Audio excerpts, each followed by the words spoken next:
game. Had some really nice Emperor's Divides, but in the end, it really came down to Dravenbot for University of North Carolina playing a Sivir that just wrecked KSU's health every time they were trying to 5v5 fight. Similar bans to last game, keeping things pretty much the same, the Zoe, the Renekton. We'll see if anything changes as we progress due to the information we got from last game. Yes, I'm guessing Dravenbot is a pretty big Draven player. Has been banning against him both games? Or at least last game? It is an assumption that you have, considering that his name is Dravenbot, and Draven has been banned against him twice in a row, last game and now this game.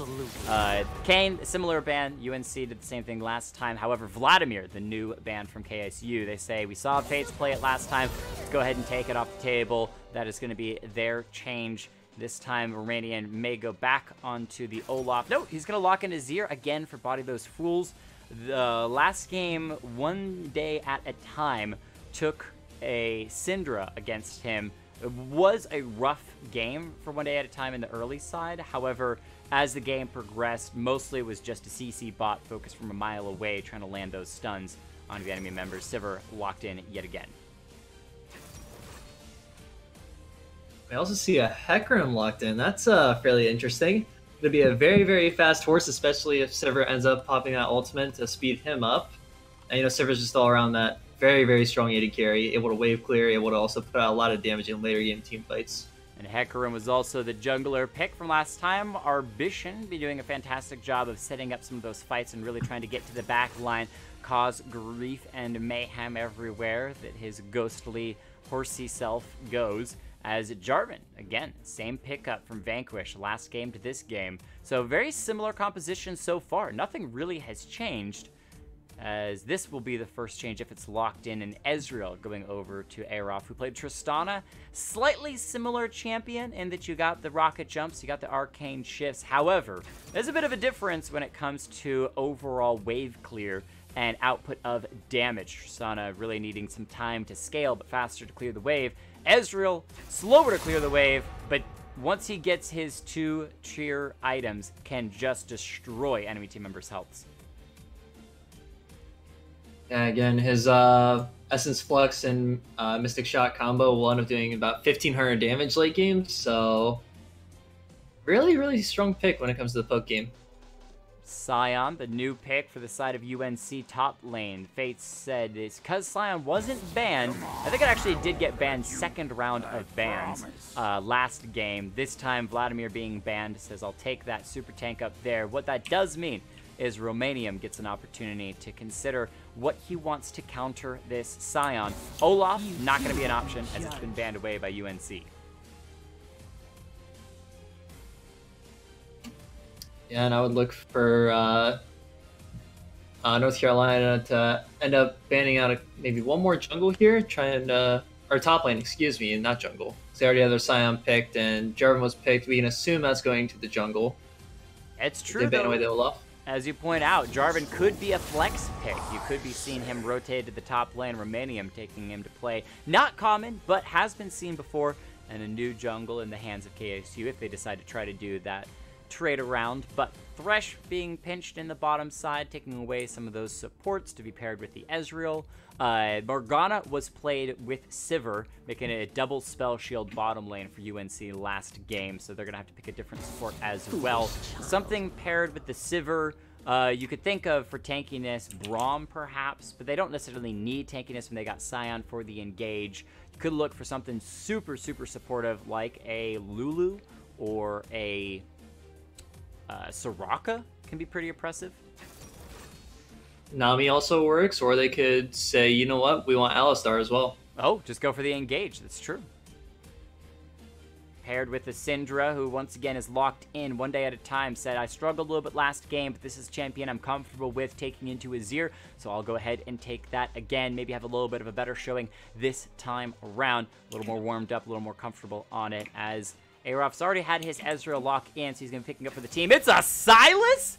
Oh boy, this game just got a lot more interesting, because now you got to consider what ults he can steal. Sylas always makes games new and fun. Yeah, and he has 4 really game-changing ultimates so far that he can steal. You have the on the hunt from Sivir. You have, obviously Hecarim's ult. Might not want to charge in the enemy team, but you can do that. You can also steal away the Sion ultimate, the Syndra ultimate, just try and one-shot somebody. That's pretty scary.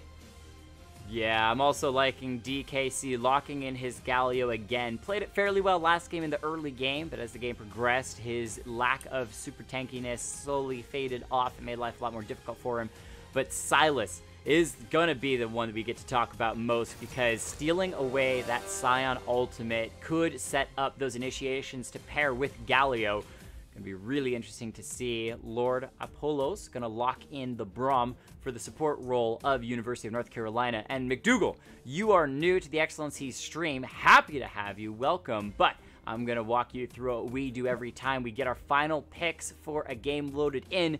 We run through the teams, the players, and the champions that they're playing on. Just kind of run down what it is for those of you who are in the audience can follow along. For the side of Kennesaw State University, we've got Romanium taking the Sylas in the top lane, Vanquish with the Jarvan in the jungle, Body Those Fools with the Azir in the mid lane, Aroth with the Ezreal in the AD carry role, and once again on Galio, DKC taking that Galio in the supportive role. McDougal, if you would do the favor of running down University of North Carolina's team. Yeah, on the red side, we have University of North Carolina. In the top lane, we have Fates on Sion. In the jungle, we have Arbition on Hecarim in the jungle. In the mid lane, we have One Day at a Time on Syndra. And then in the bottom lane, we have Dravenbot on the Sivir and Lord Apollos on the Braum. Fantastic. With these 2 minutes, we get the opportunity to analyze these team compositions. Similar comp from KSU, Sylas being the one major difference. But man, I'm scared about UNC's comp as a whole, because they've got the Engage, they've got great defense from Braum, they've got CC out the wazoo, they got plenty of damage when it comes to that Sivir and Syndra. What do you think about these comps? Like you said, I really love University of North Carolina's comp. It's very beefy, and they have a lot of damage, especially come late game. Those Sivir ricochets are going to just absolutely melt KSU's team. But then again, can't really ever count out the Sylas comp, right? Whenever he hits late game, he's able to steal multiple ultimates in one team fight and use them all. So if you're able to steal the Unstoppable Onslaught from the Sion on top of the Onslaught of Shadows from the Hecarim, you might just provide enough CC for your team as a whole, and you have the Azir and Ezreal trying to hit you from the back line. Indeed. And one of those things to note is Sylas, if he's able to steal away some ultimate, say like the Hecarim to dash in and cause havoc, you may not have to worry about your backline being targeted, considering that you're the one who's making the initiation. That's really where things kind of slowed down and was difficult for KSU in the last game to make major plays, was that they didn't have any solid opportunity for an engage. Olaf with Ragnarok is only semi-reliable, and the enemy team, such as Hecarim, has a pretty good opportunity just to fear you away with his own ultimate. This time around, though, Sylas says, you know what, your team has plenty of initiation, I'll just take it for myself. Why not? I'm expecting him to take Sion's ultimate most often. Question is, though, Arbition on the Hecarim, pretty good game last time. Some great ganks in that bottom side, in the mid side, paired with Jarvan. They kind of showed up at the same time in mid lane a couple of times. Can he do that again? This time will be a little more difficult because Ezreal, a lot harder of a target to lock down than the Tristana. Yeah, and I feel like if he decides to try and play this bot side of the map, you almost have to, unless the Ezreal has his Arcane Shift down for some reason, you almost have to engage on the Galio. Yeah, which is not ideal.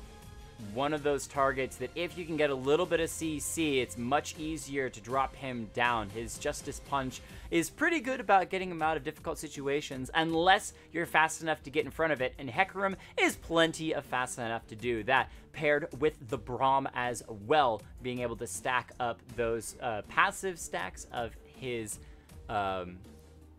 Jeez, I just had it and I just lost it. Either way, his passive stacks will lead up to his stun. Sivir's got pretty good attack speed. Not the best pairing. Usually you take like a Lucian or a Jinx to pair with Braum's passive. This time around, though, Sivir will do the job. excited to see where they decide to pressure. Looking for Hecarim to gank in the bottom lane a lot. If you're the side of Kansas State University, Jarvan's got some options. Where do you think he should go? I think early I would look for the Jarvan to protect the Sylas, make sure he doesn't fall too far behind. And then later in the game, just kind of protect your Azir. I don't think he should really be looking for just straight up ganks, because none of the lanes really have insane setup except for top lane. And that's the thing. Sylas is a bit squishier, a little bit potential sore spot for a team that has him in that top side. Could go a heavy AP route, could go a heavy tank route. We'll have to see, find out as we get into game number 2 of this best of 3. University of North Carolina leading by 1. Find out if Kansas State University could start the reverse sweep or if they're going to fall as so many have in a clean 2-0. And starting out here, it looks like we will see both teams go for their standard 5-point start. On the side of KSU, we have Jarvan in the mid lane just trying to match the Syndra, while we have Body Those Fools on the Azir taking control of that topside pixel bush. It'll be interesting to see if both teams are able to get those early wards. Generally, each team will want to get a ward in both of the pixel bushes so they can see where the jungler's path after their first couple camps. Indeed. Everyone kind of playing it safe. They say, you know what, there's a lot on the line. We're closing in on the end of the spring split for the Collegiate League of Legends leagues. There's a whole bunch of them. I think there's about 8 leagues that are around for the collegiate scene. And they want to make sure they're closest to the top standings. No ward cleared there by Body of Fools. He tried to, but he couldn't quite clear that ward, so there's a little bit of vision there. J4 once again going to be starting his blue side. We saw this last time around, and Hecarim starting his blue as well. So really standard stuff, similar to last game. So it's going to be a lot about this top lane to try to see a difference. And maybe Ezreal can be a little bit better farm. Something to note from last game was that Tristana down pretty heavy CS even in the early game. Ended up being down, I think, 70 CS towards the end of the game to the enemy team's Sivir, as Draven bot pretty comfortable on that champion. And actually in this top lane, Fates ended up just going to lane right away and setting up a slow push by blocking a couple of minions. Ooh, Fates on the top side. Getting a little bit of help knocked off. Sion, not the most damage-dealing champion in the early game, really needs to land those Qs to be of strong effect. DKC last game found a really good opportunity for a 2-man taunt right at the beginning of the game. Not going to have it this time around, as the level 2 is going to come in from UNC. Going to make it a lot more difficult to taunt the Sivir, as she's got her own protective spell shield, and the Unbreakable from Braum should stop a lot of Ezreal's attacks from flying in. And we did see a Vanquish on the Jarvan path towards that bot side river. He did pick up the Scuttle Crab, and our Vision looks like is just power farming. He went blue to red and is now in Krugs. Vanquish might actually be able to get a double Scuttle Crab start here. Hecarim really wanted to focus on farming, maybe trying to hit that 6 before, ooh, nice move from Body of Fools in the mid lane, gets himself out of that stun from the Sivir, Sivir, yeah, Sivir's already in the mid lane, guys, Syndra, as Sylas gets some heavy damage down onto Fates on that top side. He is really doing work up there. We saw this though from last time. Romania definitely comfortable on these top laners. He might actually try to go for a kill. No flash and takes a turret shot on his way out. Has some good damage from 1 day at a time in the mid lane. Drops the 0 under half. Yeah, and it looks like we might see a gank here. J4's coming around the corner. And Hecarim as well. Once again, the junglers show up in mid lane at the same time. Say hi. Hang out with their mid laners for just a minute. J4's going to stick around. Hecarim as well. Maybe look for the repeat showing. And both back away. This game is eerily similar to last game, guys. Eerily similar, which is a little frustrating, I'm sure, for McDougal, who didn't get to see last game, is coming in. But McDougal, we appreciate you filling in and jumping in mid-series as Galio just punches away from potential engage on that bottom side. Yeah, you keep saying last game, and I just have to keep nodding along like, yeah, I definitely know what happened last game. Try to fill you in. It is a new game, though. It is a new game, and there's new opportunities for KSU to make their own plays. There's a great stun onto body those fools. Ignite's going to take away. He gets a bit of a shield. He hasn't used his barrier yet, though. Should be able to survive without the need of that summoner spell. But good damage for 1 day at a time in that mid lane.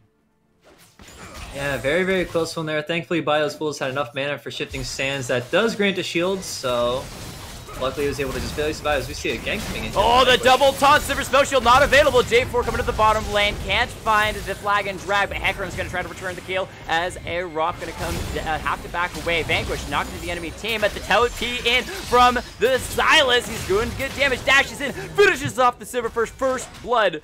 Romanian makes across that play, but once again gets first blood. That was a really nice TV coming from Romania. Wow, North Carolina actually went too far, and he's still going. Oh, he's going to follow in onto Lord Apollos. Wants the kill, but I don't think he's got much more. I'm going to check really quick. That is his Abscond Abduct to chase in. Don't think he's got the range to try to do it into the second tier turret. Keep in mind, though, all this time he's spending on the bottom side is giving Fates opportunities to pick plates on this top lane turret. Yeah, he's already got one. It looks like he's going to be able to shove this next wave in as well and then just back off and spend his newfound gold. Silas just going to wave to body those fools as he walks through the mid lane. Hang out for a moment. First blood to KSU. Something to note, though. Yeah, UNC still up in gold despite that. That's off of the excellent farming that Sion did while the Silas was gone. And Sivir, I keep saying Sivir, Syndra in this mid lane. The names are so similar, all right? Give me a break. Syndra, Sivir, whatever. Nice spell shield from the Sivir in the bottom lane. Avoids the taunt from DKC, giving Lord Apollos the opportunity to come in, make sure that nothing from the Ezreal landed on the Sivir, as Syndra is doing a fantastic job in this mid lane, harassing Azir out. Bit of a different story from last game, as it was the Syndra that was struggling, this time finding his own pressure and feeling much better about it. I like the emphasis you put on it there. Make sure you got it right. Oh, yes. I just randomly gonna spit out in this bottom lane for UNC. It turns out that Sivir is gonna shortly have her ultimate as Syndra keeps getting a nice farm lead. Sorry, I'm gonna stop. That's pretty funny. Oh, that's good. As a caster, you don't want to make mistakes, otherwise you get flamed in the Twitch chat. J4 ganking in the bottom lane. Taunt not gonna land, just a bit too short. So Vanquish gonna have to walk away empty-handed. But pressure from KSU is giving Ezreal the opportunity to catch back up and farm. That was a really nice stun there. I think Lord Apollos ended up hitting an auto as well as the Winter's Bite, and then Dravenbot was able to auto attack reset to get the last two procs there, so Galio could follow up. Can't really step well forward played. and try to get a taunt. You're stunned, unable to move. Ocean Drake to start the game, not nearly as spicy as the Infernals and Mountains we got last game. But this time, it'll still be nice, especially for laning. Sion being a massive tank could use that. Even Silas, as he's so mana hungry, would enjoy to have that Ocean Drake, but neither team going to rush it just yet. Yeah, I feel like we're probably going to see one of the two teams look to make a play around bottom, and then we'll see them go for the Ocean Drake. So we see a fair amount of buffs now spawning. Both junglers on their blue list, probably going to donate those over to their mid laners. Looks like it. Look at the timing from both these teams.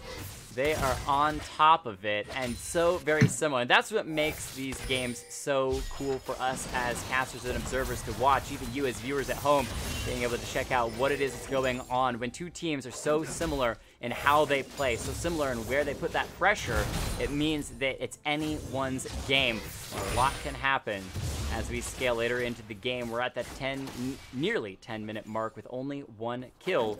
Could see some more kills, though, shortly, as bottom lane from UNC steps forward to clear some vision. Just back away. Yeah, it's very interesting to see where both teams will play this division now. It looks like KSU is opting more for defensive vision, you know, warding their entrances, making sure that our vision isn't able to get a flank on them, while UNC is trying to get a little more aggressive vision. As you saw, they were trying to take control of that opposite tri-bush. Oh, mid lane. Oh, Emperor's Defiance gonna miss completely, and the flash force out by bodying those fools. 1 day at a time with an excellent flash. Gets away from the Azir. A lot of summoners burned, but in the end, no kills given over yet. And now if you're both teams, I feel like you're going to start focusing mid. Neither mid laner has any summoners left. They both just blew their ultimates. I feel like if you're Vanquish on Jarvan, you're wanting to gank this. And if you're Arbitration on the Hecarim, you of course want to gank this as well as he starts running in there. Not quite able to get anything off of that though. Alright, still fairly even in gold. So, as things are still kind of just chewing along, where can these teams take pressure? Rift Herald about to spawn, and Silas being a really strong member on that top side. He's currently sitting on 1,100 gold. He's going to want to back. He's starting that recall, buy an item, and maybe make a rotation play onto the Rift Herald if that Sion backs as well. And thing to note, Sion, he's going to have TP up shortly. The Silas, however, has to walk. So there still could be that fight from UNC if KSU tries to start the Rift Herald.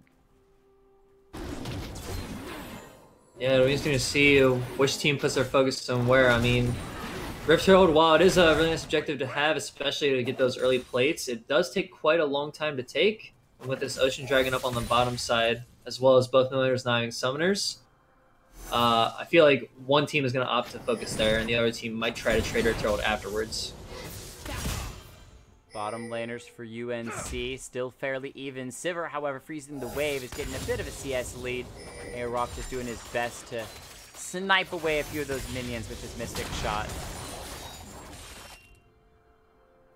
One plate taken off this bottom lane turret. This is a little bit of a different story from last game. Dravenbot, I think about the 12-minute mark, had completely cleared the bottom lane turret. Galio trying to make the engage to get the taunt onto Braum. He's got a great Glacial Fissure, though. That's going to knock people up, slow him down. The heal used by Sivir, but Romanian shows up for the kill. And now Sion has to get out, but the Cataclysm for J4 locks him in until he flashes away. Romanian's re-engaged, looking for the Sivir. The Flash Force out as Galio's ultimate comes through. In the meantime, Hecarim's trying to do what he can to salvage this terrible situation as DKC drops blow, but can't be finished off. Silas has the chains. The True Shot barrage will miss Hecarim as he charges his way to safety underneath the turret. Romanian looking like he may want to just walk right through the turret, gets stunned up by the Syndra with the unleashed power, still is able to take the kill. And hold on, wait a second, it's actually Ezreal that steals away the kill on Hecarim, but Hecarim got the trade in turn with the help of that Sivir to finish off the Silas. So in the end, crazy play, but I think KSU comes out slightly in the lead from it.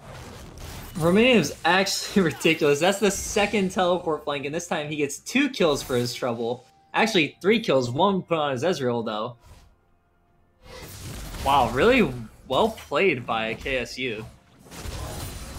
Got some great pressure, but keep in mind the gold's still practically even between the two, and that just shows you that UNC, they may not be getting the kills, but they've got gold in other ways. We talk a lot about gold because gold translates to items, items translates to damage. As Azir stuck in a bad spot, Body Those Fools tries to get the slide and glide, drops the Emperor's Divide, but it's way too late. Syndra gonna secure the kill as the Ocean Drake not only has started, but UNC should be able to safely pick that one up. Ezreal maybe looking to try to steal it away with the Mystic Shot as the Ocean Drake will reset. But I don't know. It'd be an amazing critical shot for him to steal it away. Okay, there it is. Smited by Hecarim and secured by UNC. And just like that, it's back and forth, back and forth. We see KSU win a pretty decisive team fight, and then Bio's Fools ends up stepping a little too far forward, gets caught by the Cinder Stun.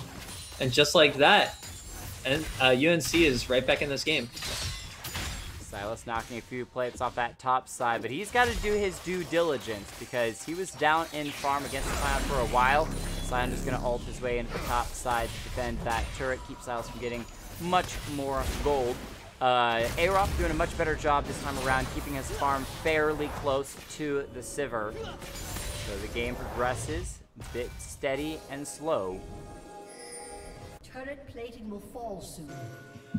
As the announcer says, turret plating will fall soon. Taking a look at the final tally, it looks like it is in favor of UNC. They have a total of 2, 4, 5 plates taken, and KSU has only taken 1 plate, and that's in the top lane.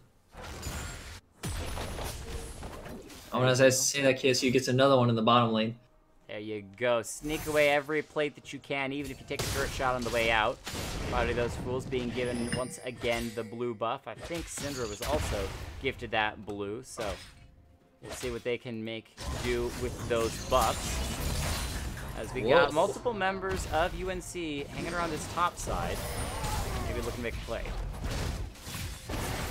Oh, yeah, they're going to try to jump onto the Silas. Stun from Cinder, not going to last very long. Remedian feared, but he's walking away. J4 is here. They're trying to give him the speed boost, the heal from the Kingslayer. Doing a good job, and he seals with the Hecarim, engaging again. Gets the 3-man fear. He's still going to be dropped by Hecarim. He's got plenty of damage. Vanquish is going to follow as well. True Shot Barrage goes right through the side, and he doesn't care. He's super, super tanky, and Azir has to get out. So 2 kills to UNC's top side as he engage. On the bottom, going to be double man taunted. However, the Unbreakable from Braum disengages the fight, and Sivir just continues to smash away on this turret, dropping it lower and lower, and continuing to try to clear it up.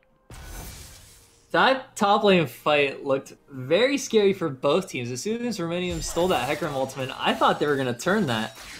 But luckily, One Day at a Time was able to hit a really nice 2-man stun, I believe, and they were able to win the fight from there, take down both Remedium and Vanquish. And that is going to give them a 1,000 gold lead. However, no major objectives taken. Actually, if you look at the whole map as a whole, we are 15 minutes into the game, no turrets gone, and 1 Drake secured. This has been a very low objective game, which means we are going to go into the late game. You're talking multiple item, 3-4 item Sivir, gonna be just doing insane damage. You're talking Sion getting 3 or so items to be super, super tanky. As the bottom lane turret gonna be the focus for UNC, but J4 shows up, pushes them off of it. The wave cleared up once again. Yeah, it just goes to show how smart both these junglers are. They know that this is going to be the point of contention. They know that the other jungler is going to want to try and tilt this in their favor. So they both show up at the same time looking to counter gank. So looking at the compositions, is there any team that you would say scales better as we get later into the game? At the 30-minute mark, which team is going to just be popping off insanely? Or are they still fairly even? Because Azir, scary at that 30-minute mark. Yeah, I'd say once you hit about 25-30 minutes, it's going to be about even, maybe a slight edge to UNC. And then once you hit late game, I'd give a slight edge to KSU, but I feel like both these comps come down to execution. So once again, it's going to be about the plays they're making, the spells they're using in the moment-to-moment plays as they're trying to find any advantages they can. Vision from both teams been a little bit lackluster, but heavily focused on this bottom side. Maybe setting up for that next Drake, which I missed an opportunity. I'm going to glance very quickly as it's a Mountain Drake. Going to be that second Drake of the game. Maybe make it a little bit easier to secure those turrets. Bottom side left alone. That should mean Sivir and Braum are able to secure for the first turret of the game, going to UNC. Yeah, that'll give them a slightly higher goal lead. It looks like we're pushing about 2K now in favor of UNC, so not too shabby, considering we're tied up 4-4 apiece. Syndra also completing that Luden's Echo in the mid lane, has that broken stopwatch available as well if any major play should happen. With Jarvan the Fourth roaming towards this, we could see her even use it. One Day at a Time, playing a lot more comfortably this game, still only 20 CS up, but definitely feeling a bit more confident. Mountain Drake has spawned, and UNC is right there to receive it. Yeah, it looks like they're going to start up, and with Jarvan on the top side, I'd be very surprised if KSU even walks around this. They're going to try to trade for the Rift Herald. There are pings from UNC knowing that he's up there, and they could try to rotate all their members up there. Nice sliding glide from Body Those Fools gets him out.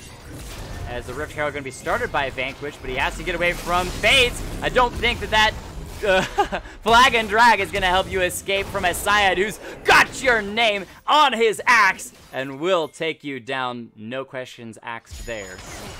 Enjoy the freak fun as Syndra comes in the mid lane, getting a lot of damage down onto Azir, forcing him to back away once again and burn that barrier. So that is pressure from UNC in the mid lane, dropping it low. And they're also going to be starting that Rift Herald. Yeah, they're looking for the power play here. Get a free tower, keep pressure there. Meanwhile, your top laner and jungler are starting up that Rift Herald, and it looks like the rest of the team will rotate to try and support them here. Silas is splitting in that bottom side, trying to secure the first turret for Kennesaw State University, but it is slow going. Rift Herald going to be given over to Hecarim after it has been secured. And that top lane turret I wanted to check very quickly, just a couple auto attacks away from going down, so expect Sion to eventually push that one in and secure that forward side of UNC, which would be all exterior turrets. for the red team. Yeah, and as soon as they get that last turret, like you said, it's all the exterior towers down. They're going to be able to set up vision control in KSU's jungle. You know, it's a lot harder to do that whenever you have turrets kind of protecting the enemy team, but whenever they don't have those anymore, you can just kind of push your vision line up slowly, get it a little bit further into the jungle so you're able to track them much easier. All right.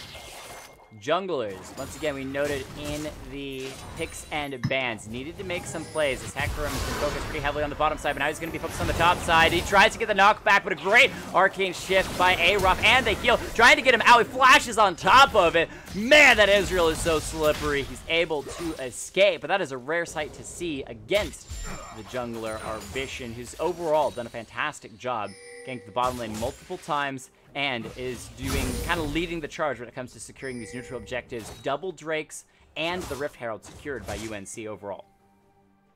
Yeah, while it was very well played by Arof, he did have to blow both summoners. And we actually see the Rift Herald being summoned in the top lane as that turret's already going down. They might try and get it to charge into the tier 2 tower. They're gonna let it slow walk its way. Silver's there to push the minions forward. They're trying to clear vision inside this top lane jungle, but KSU is here to respond. The Shelly gets one charge off onto the second tier turret, but outside of that, it will be gone. Lord Apollos might be in trouble as Romanian is here. Grabs the chance, stepping forward, but a nice stand behind me from Brum. Gets him out for now, so spells burned. That is the Cataclysm from Vanquish. It's down. And this whole time, Fates is getting a little bit of free time with his bot lane turret. He actually has about half health already. He might be able to take it down. This is a big creep wave. Yeah, Fates is just wrecking on this split push. He says, I can't fight Silas 1v1. Instead, I'll just focus on taking turrets where I can. Gets the bottom lane second tier turret down, continuing that gold lead. Now almost 3,000 gold, a little bit over that for the side of UNC. Still, no one running towards the Baron just yet, but there's a lot of vision from KSU around there, so keep in mind that could be their next target. Yeah, I was just about to call it out. They have very good vision control of this top side of the river, and it feels like if they're not too careful, UNC will walk in here and just retake all that vision control, and then you have to try and face check a Syndra that is pretty farmed at the moment. So we'll go ahead and see if they're able to maintain that vision control. We do see Lord Apollos starting to clear that vision out. Ends up taking down 2 wards. He's probably going to go for Baron Pit next and clear that out. Now Zeddy Carey's joining him. Yeah, this is actually pretty rough for the side of KSU, because when you get vision, you want to be able to keep that, and you can see that all those wards just went down. Basically, they went from full vision around the Baron to being blind around the Baron, and they didn't get anything for that. If they were pushing on the bottom side, or maybe trying to siege into the mid lane's, first tier turret, they could do something with that pressure. But there's at least 2 members clearing all your vision away from the Baron, and there's nothing you can do about it. So they are definitely in a bit of a pickle. And they just use a blue trinket to check and make sure that UNC was not trying to sneak that there. And with the Infernal Dragon spawning, oh wow. Oh, Unleashed Power plus the Ignite. Arof might drop, it ticks away. It goes down, one hit at a time, secures the kill, and that says it's time to charge. Arborition at the very front of the line, steps forward, gets the Fear back on the J4, setting up the Cataclysm. It's a melee in the middle of the Cataclysm. That's going to be Hecarim and Brom falling first. The Galio trying to reset the fight with a knock-up on the Scion, but that's still not going to be enough damage because Scion is a tanky monster. Hecarim goes down, but he sets up the play. The stun onto Romanian, the push forward from UNC. They're dropping the second tier turn in the mid lane, but Draven bots down to about half health. The flash forward from Body of the Fools. He gets a great ultimate, knocking the Scion back, but Silas is picked off by the Syndra, and Azir will be dropped by Fates as well. The Scion is just on a murder spree. Vanquish being finished up with the final Q from the Syndra. And ladies and gentlemen, University of North Carolina wrecked up. Hold on. There's a little bit of a kill return by Kennesaw State University. Overall, though, University of North Carolina destroy KSU and now can turn onto the Infernal Drake. All those health bars were so low. Dragonbot tanked a couple of Azir soldier autos, and I think KSU thought they'd be able to turn that due to that. But one day at a time, hits a fantastic stun and ends up picking them out. Oh, almost takes out Ezreal again. His arcane shift is the only thing that kept him alive, getting out of range of any more damage from Syndra. Hecarim securing the Infernal Drake for UNC, setting them up once again. And when your mid laner can burst your ADC to ignite kill range, you got a long ways to go to get back into this. And I didn't see game 1, but it sounds like one day at a time Syndra is pretty clean compared to last game. Oh, absolutely. It's kind of been a bit of, not a massive change, but a little bit of a reversal. It was the Azir that was about, I think he gave a couple of kills over, but had about those 4 kills and a couple of assists as well. It was a Syndra that was kind of a 1-3-5, I think, by the time the later stages of mid-game was coming around, and down about 30 CS. This time around, she's the one that's up by about 20, as well as no deaths. Man, this is why when you're playing solo queue, please play a Norms with whatever champion you want to take into rank, just to warm up. All you need is a warm up. Just warm up a little bit. Braum in trouble, drops Glacial Fissure, knocking up J4. Cataclysm has already been used. Silas heals with the Hecarim ultimate. He's wanting to re-engage. When will he use it? It's only to finish off the Hecarim before chasing in, finishing off the Braum as well. And KSU, with some quick rotations on a full 5-man, pick up 2 kills. Taking away the jungler, they might turn on to the Baron. Yeah, it looks like they will start that up. We'll see if Dravenbot one day at a time will be able to turn this.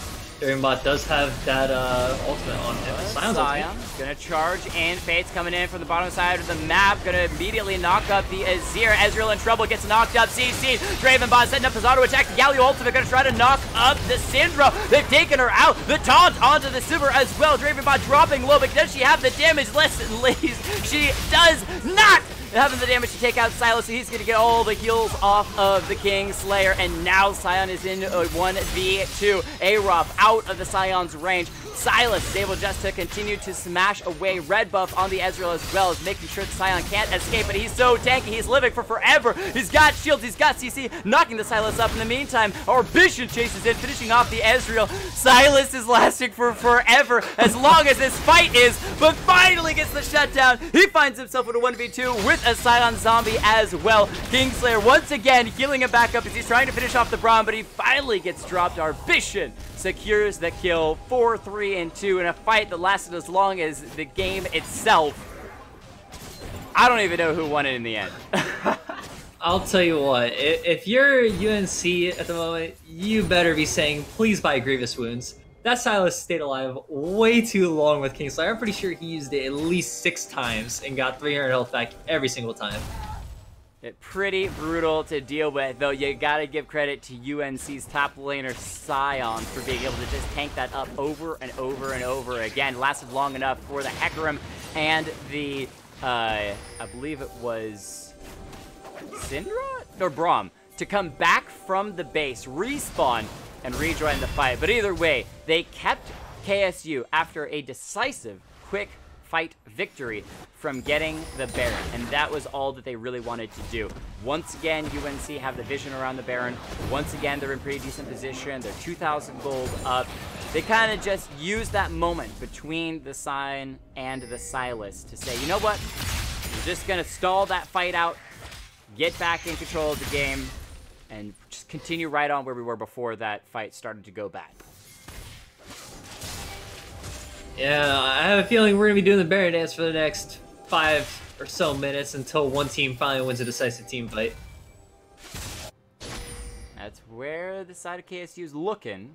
They've positioned themselves, all 5 members there. There's a couple pings on the bottom side of the map as UNC have themselves a bit of a push. I think it's actually going to be reset, and it's going to be KSU's wave pushing more strongly. And this is actually problematic for UNC at this point, because you don't want to send your Sion to, with teleport, to be pushing a lane that has no exterior turrets. You'd rather him maybe be in the top side, pushing out of the second tier as it's getting a little bit low. But top side means that he's around the Baron. So instead, UNC is going to be rotating multiple members down here, and that means that KSU has to respond in turn. Yeah, and just looking at this vision control, once again, we see KSU setting up the defensive wards in that top side jungle, while UNC actually has control of the river at the moment. And actually, KSU is completely blind on the Baron. Looks like they're going to try and retake control right about now.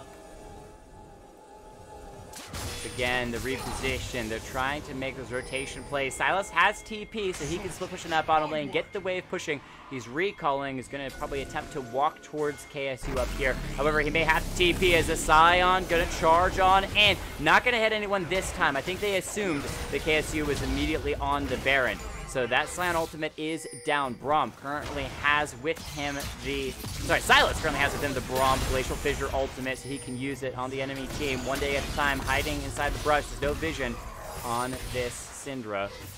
And it looks like UNC is not going to fight for the Baron. Instead, try to out-rotate KSU towards this mid-lane second-tier turret, which is extremely low. That is a sneeze and a half from going down. And when you see Romanium, I'm pretty sure he stole that Braum ultimate a while ago. That might wear out soon.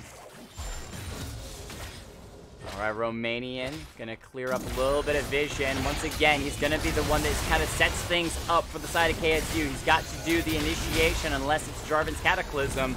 But the two of them have to be those frontline tanks because the rest of the team not quite as tanky.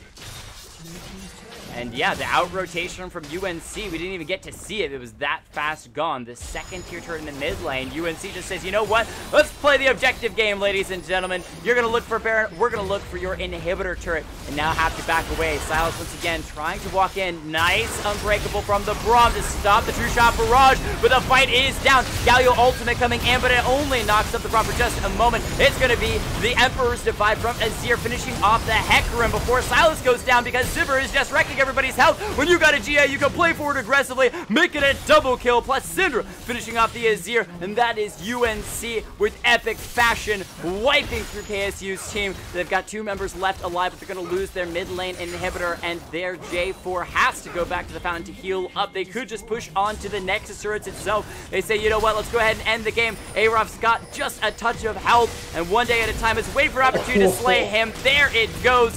Vanquished is the only member left alive, and he's going to be CC'd. He's going to cataclysm to his own demise. Ladies and gentlemen, University of North Carolina, clean game one, and a bit of a rougher start, but a better finish for game number 2. That was very, very well played. One day at a time on this Syndra. Stellar performance. Ended up hitting multiple critical stuns in those last couple team fights. Ended up catching Romanian, bursting him out before he was able to have too much of an impact there. And then Dravenbot was just able to pop off in the back line thanks to his GA. Fantastic stuff. Again, we talked about last game. Certain plays from KSU, they were doing so well. Think again to Romanian in the early portion of the game. The TP to the bot lane, securing himself 3 kills, 8, 5, and 4. One of the carries for KSU, but it wasn't enough. Even with the Braum ultimate, he couldn't find the positioning, he couldn't find the rotation to actually CC the back line. Give it over to Fates, playing a beautiful front line tank. And then, when KSU tried to make an initiation, Ambition comes in with the ultimate, fearing multiple members, causing chaos and disarray, giving Dravenbot and one day at a time, all the time in the world to just pick people off bit by bit. Happy confidence there, and Lord Apollos as well. 3 deaths, but 10 assists. Look at that KP overall. Anyone you want to particularly shout out for some amazing plays? For game 2, I feel like I definitely have to shout out One Day at a Time. I mean, those Syndra stuns were just absolutely clean. Fantastic stuff. Ladies and gentlemen, that will be it for us here at XLNC Shoutcasting. If you're interested in being shoutcasted yourself, whether you're on a team or solo, we shoutcast games every Tuesday and Thursday night, and you're welcome to join us 9 p.m. Eastern Standard Time.